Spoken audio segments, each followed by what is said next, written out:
What's up? We're back, baby. It's the Horns Up Talking Texas podcast. I was letting it, sometimes it buffers when we start. So I was giving it a little zhuzh at the beginning, but we're back. It's National Signing Day. Joshua Fisher, DJ, Nikki, Snacks, Kreider, Alex Tossman, the Octosopoulos is on an aeroplane back to Texas. So he will be in the motherland very shortly. National signing period, the early period, obviously February still rolls around. That's another period where guys could sign and they could obviously sign and commit throughout. But really massive day for us. There were some rumblings last night that Ryan Wingo would be gone and heading back to Mizzou, or heading to Mizzou, his hometown team. But we woke up this morning. He didn't. He was still asleep. His father said he's still sleeping. And when he woke up, he rise and shine, baby. Instead of rise and shine, we got a little rise and shine out of Ryan Wingo, which was massive. And you know what? My thought process in this was I would have understood if he went to Mizzou. I would have gotten it. Like they have Luther Burden this year, who was a top recruit. And It's a hometown team too. Hometown team. And Mizzou had a great year. Luther Burden had a great year in that system. So I would have understood. And they've had a really good recruiting year too. And the transfer portal, they just picked up a big guy from the big lineman from OU. So they've been on top of it, especially in the transfer portal. Mizzou and Eli Drinkowitz has done a really nice job in reviving the Mizzou program. So I would have gotten it if Ryan Wingo, flipped his commitment. But nonetheless, we nab him. We nab Brandon Baker, who hadn't signed yet, an offensive tackle from California. And not only are those two massive recruits that can really come in and play right away and contribute right away, hopefully Wingo a bit more than Baker, who we have a good offensive line. But again, the best player plays in Sark's system. But it's great to see that not only are we doing great in our backyard, great in transfer portal, but we're doing great nationwide. Like you said, Nick, Ryan Wingo, his hometown team is Mizzou. He's from St. Louis. Brandon Baker's from California. These are guys that are not Texas-grown dudes, but yet Sark and co. are able to go out and not just get the best players in Texas, but the best players in the nation. Yeah, like Amari Winston in the 2024 class at tight end. He's from Calhoun, Georgia. So yeah, it's great. I mean, you want to be that type of program that can recruit from any part of the country. But yeah, on Ryan Wingo, pretty funny this morning, the report saying his father said he's just still sleeping. A well-deserved night's rest, honestly. Oh, absolutely. A lot to think about. I mean, it's probably the biggest decision that he's ever made in his life, at a young age, only being a high school senior. It's a huge decision, at the end of the day, like you're deciding where you want to play, where you want to go to college for the next 3 years and where you want to earn your money, where you want to potentially grow your stock to get to the next level. Absolutely. So it's a huge decision to make, and he deserves that night of rest. But ultimately, it fell in our favor, which is nice. The only thing that I was concerned about was that, obviously, we're going after so many wide receivers. Matthew Golden had committed. We have Jonte, we have Dante Moore, we have Ryan Niblett already. There's rumors that we're going after Evan Stewart still in the transfer portal. So. It does worry me a little bit sometimes when guys see other guys come in, but we say it all the time, best player plays. And obviously there's rooms sometimes that get filled up that, you look at Bama when they had Ruggs, Judy, Devontae Smith, they just turn guys out. But at the end of the day, if we run 3 wide receivers in a set or if we do spread and we run 4 wide receivers in a set, only 4 guys play, only 3 guys play.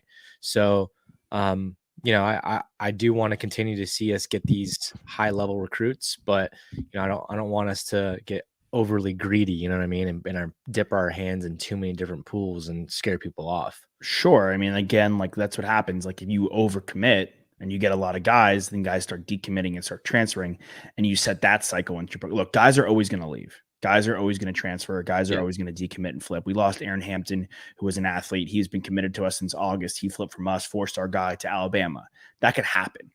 But you don't want to set that precedent. You look across the board, you don't want a day like Florida had. I don't think we'll have one of those, knock on wood, going down in the future. Florida lost all their guys, and they might lose DJ Lagway, who's the top guy they had, quarterback. He's from Texas, but he could be going to USC. Lincoln Riley is recruiting his ass off to get him over there, especially after losing Malachi Nelson, former 5-star top recruit in the transfer portal. So they had a really tough day, and you saw other guys, like A&M had, they had that sick recruiting class, but they couldn't put together wins. We've seen people comment on our stuff for the past couple of days on Texas Sports Unfiltered, our 3rd day there. Shout out to you guys. Happy to be here. one of the things that people have been commenting on our videos, winning cures all. And it's just the long and short of it. If you win, it cures all. You could have the best recruiting class in the world, but if you don't put it together on the field, it does not matter. Nope. So I think Sark continuing to put it together on the field. Our buddy Toss, who's not here, and I would love for him to kind of defend himself, maybe. I don't know if that's the right way to put it, but he, in our group text, he was talking about wanting bigger bodies, like on the offensive side of the football in the skill position area to bring in, especially if we're going to lose Jay Witt, if we lose AD, if we lose Sanders. But at the same time, I think maybe you agree with me, Nick. Sark is going to scheme to our players and he's going to work to our players. And it wouldn't surprise, like, let's say best case scenario, we lose Coin 2 next year to the draft because we win the national championship. If Archer's under center and we have Brooks back and we have Baxter there, we could be a run first team. Our offense could look completely different than it did this year. Yeah, but you know, at the end of the day, like you look at programs, and I know this is like the cream of the crop, but when I mentioned Bama had Ruggs, Judy, and Smith, Yeah. they're not big guys. You know, I think Judy's probably the tallest guy on like the three of those guys, and what is he barely 6'1", maybe? So I mean, I think in college, like skill always beats out size. When you get to the pros, like size definitely matters a little bit more. You know, those guys all did get drafted in the first round, but at the end of the day, you know, you want the most skilled position possible, you know, at wide receiver. You want the fastest guy. You want the guys that create the most separation. You want the guys who have good hands and who are reliable. And all the guys that we've gone after so far, speed, lots of speed, great I was route about running, to great say, hands. yeah. And with Sark's offense, you know, you can just open them up, you know, over the top because let's be honest, like college secondary players are nowhere near as talented as NFL secondary players. That's why it's so easy to miss in the draft on cornerbacks. You know, how many times have we seen NFL draft picks become busts at corner in the first round? I mean, I Yeah. think that's probably the second most busted position besides quarterback, right? Mm. I mean, we say it all the time. It's probably the hardest position to play in the NFL is covering wide receivers. So, you know, these corners and these safeties that are in college football that aren't as necessarily gifted as our wide receivers who are going first round, second round, you know, you can just beat them with speed. You can beat them with just getting open. And Yeah. so I don't mind us, you know, going after the smaller guys and the more shifty guys. I mean, Golden is like your perfect example right there. I mean, we talk about how the biggest weakness of our team this year was our secondary, and he scored 2 touchdowns on us. Absolutely. And, quotations weakness because we still love our secondary. And, we could debate size versus skill till the cows come home, but any level of football, what's the one rule?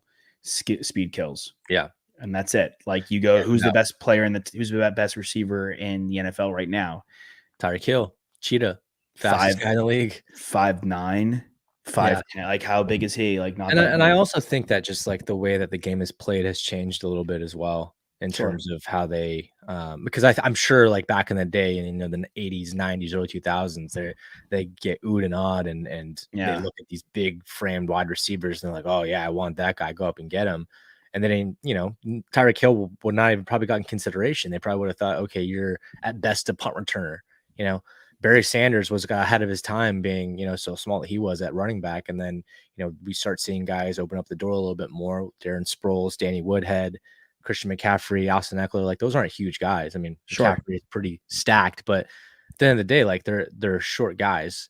And so I think the way that the game is played, just kind of how coverages are aligned nowadays, and how you can also figure out ways to open up your offense rather than just going deep like Randy Moss and Megatron.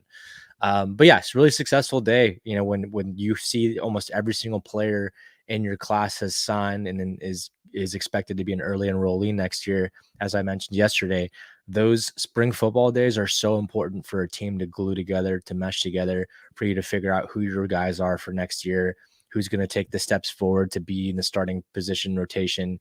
I mean, I guarantee you we're probably going to have like at least 4 or 5, maybe 6 freshmen start next year. I don't hate that. It's completely plausible. Yeah, but to me, like, who are the freshmen that have started in recent memory, though? Anthony Hill has been productive. Malik Muhammad's. But those are two guys we've been singing their Yep. praises all year. Ethan I, Burke. I mean, Ethan, he's a sophomore, but yeah, okay, Yep. underclassman, yeah. But how about Bijan played as a freshman? Xavier Worthy had arguably his best Baxter. year. Baxter, yeah, Worthy had arguably his best year as a freshman. So like, and I know Cohen was a redshirt freshman, but he was still a freshman last year. So, and then we Banks played as a freshman and was great. Yeah. So like, We'll return 4 out of 5 guys in the offensive line, presumably next year, which heading to the SEC is exactly what you want. And that was one of our strongest positions this year. But a guy like Brandon Baker, he could replace Christian Jones. He could slot in at right tackle. It's perfectly plausible. 100%, and that'd be awesome, especially heading to the SEC with the big boys that they got in the trenches. Um, Recruiting's not over though. At the end of the day, we still have guys that we want to go after in the transfer portal. Trey Moore, any day now, I feel like he can sign with us. The edge out of UTSA. As I mentioned, Evan Stewart recently put his name in the portal. Probably the worst kept secret that was happening at A&M. Sure. I mean, poor A&M, they're losing people left and right, and I know their little brother, but it is sad to see them kind of lose everyone left and right.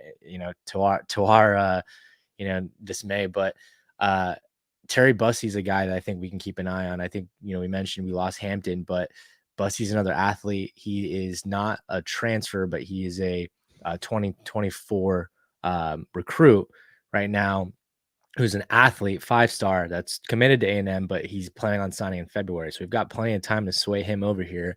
And I'm just going to read you his stats really quickly because it is mind boggling. So as a quarterback in 2022, he threw for 2,100 yards and 26 touchdowns, 64% completion percentage. Not bad. But he also rushed for almost 2,600 yards for 46 touchdowns. He averaged 14 yards per carry.